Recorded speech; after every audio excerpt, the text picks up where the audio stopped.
6h, 9h, archives.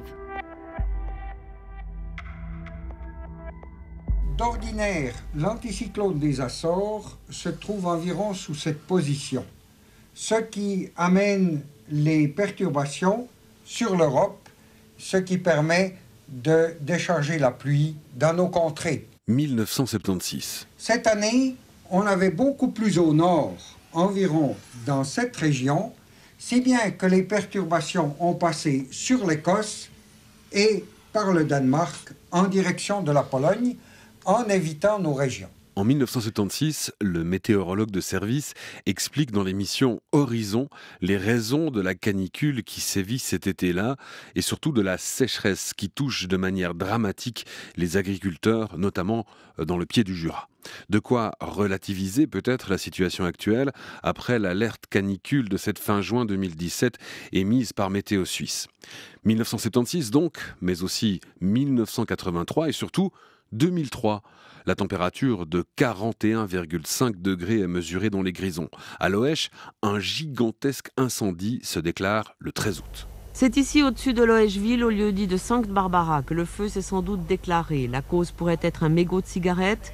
Une hypothèse à mettre ce soir encore au conditionnel. Les enquêteurs de la police cantonale sont sur place depuis ce matin, mais ne veulent pas s'exprimer. Reste qu'un des premiers témoins, l'ancien président de la petite commune de Goutot, confirme que c'est bien là que le feu a commencé. J'ai vu à côté du bord de la route cantonale un feu, ça avait une grandeur d'à peu près 15-20 mètres carrés. Et puis après on a essayé encore avec une couverture, mais c'était trop tard. Le feu a très rapidement progressé. Par endroits, il s'est propagé jusqu'à une altitude de 1900 mètres. S'étendant sur 1 kilomètre de largeur, il était visible de Sion. Les flammes atteignaient des hauteurs de 30 mètres. En cette année 2003, la vague de chaleur est telle qu'elle écrase une bonne partie de l'Europe sous ses coups de boutoir. En Espagne, le mercure dépasse les 46 à Cordoue, les 45 à Séville, jusqu'à 51 degrés, même près d'Almeria. À la TV, la climatologue Martine Rebeté est l'invitée de l'émission Droit de cité. Il n'y a pas de preuve flagrante que le climat se réchauffe. C'est pas un seul événement climatique qui nous démontre que le climat se réchauffe. C'est le cumul de ce type d'événements qui est de plus en plus manifeste du réchauffement climatique. Pour moi, par exemple, les hivers qui se sont montrés beaucoup plus doux depuis toutes ces dernières années sont un signe qui est plus manifeste qu'un seul été extraordinairement chaud. Alors un parlementaire me disait, mais finalement, cet été caniculaire n'a rien à faire ni avec le réchauffement de la planète, du climat, ni avec l'effet de serre, c'est juste une question de haute pression. C'est juste ou c'est faux? Alors il faut une situation météorologique qui permette ce type de temps. Mais dans cette situation-là, avec des températures en moyenne plus chaudes, on parvient inévitablement à atteindre des records qui sont un peu plus élevés que ce qu'on aurait atteint auparavant.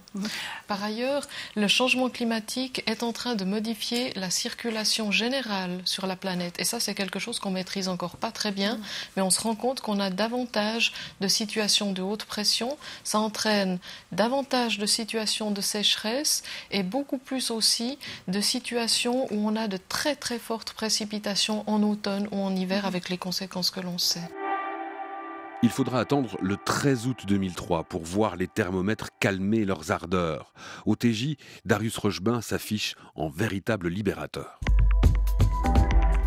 Mesdames, Messieurs, bonsoir. Vous allez voir l'image du jour. Elle aurait paru banale en d'autres temps, mais aujourd'hui, elle en vaut la peine. Ce sont tout simplement les nuages qui arrivent. Après ces longues semaines de ciel bleu et de chaleur suffocante, le temps change. Les températures resteront estivales. Il faut s'attendre aussi à des orages très violents. Mais le fait est que ces nuages marquent la fin de la grande canicule. Béatrice Géquier, Dominique Alain. Regardez-le bien, le soleil qui tape à plus de 35 degrés, c'est fini. Dès demain, les nuages feront leur apparition. On le voit sur cette animation satellite, une perturbation arrive enfin sur l'Europe et sur la Suisse. Un météo suisse, on en est sûr, la canicule est derrière nous. Dès demain soir, les températures vont commencer à redescendre. Néanmoins, on aura encore des températures proches de 30 degrés. En revanche, les températures supérieures à 35 degrés, c'est du passé. La canicule, on la doit à cette haute pression avec un H. Elle est restée de façon très inhabituelle sur toute l'Europe depuis plusieurs mois. Elle empêchait ainsi toutes les pluies de passer et d'arriver jusque chez nous. Une canicule de 2003 qui a aussi fait des ravages parmi les personnes les plus fragiles. L'Office fédéral de la santé publique a estimé 2 ans plus tard qu'1 millier de personnes étaient mortes en Suisse à cause de cette vague de chaleur. Et depuis, il y a eu depuis 2003 d'autres épisodes de chaud, bien sûr 2005, 2006, 2015 par exemple. Deviendrait-il la norme ? Merci à Véronique Rabou et à l'équipe des archives pour avoir ressorti ces quelques sons de notre passé qui résonnent dans notre présent. rts.ch/archives pour en découvrir bien d'autres.